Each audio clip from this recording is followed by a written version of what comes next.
al жаштардан. Bundayla kılalım Hakan ya. Evet, biraz da yapsın. Жастар oldu.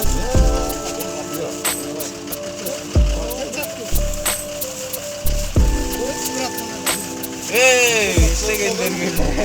Adırızda postmuş. Bıçak kaldılar.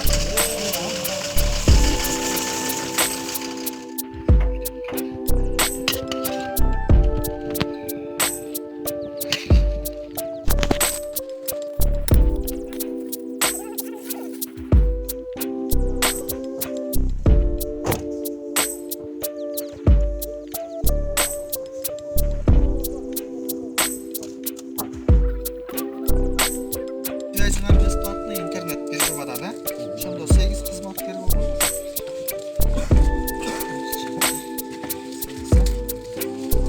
Связьға ақша құратпай işleştirirler.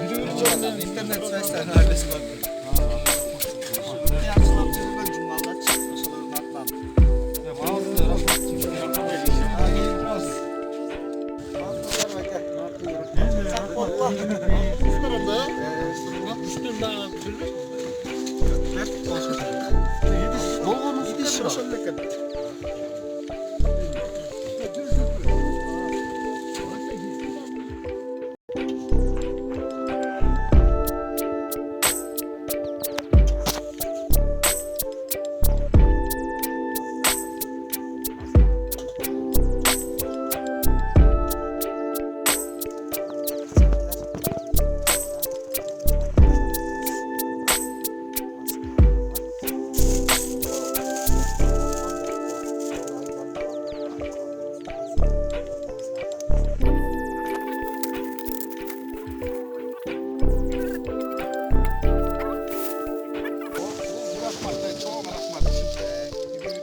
Hadi dönet kola.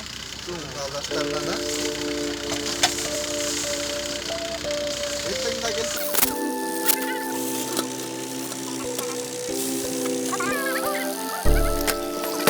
Bu veriler de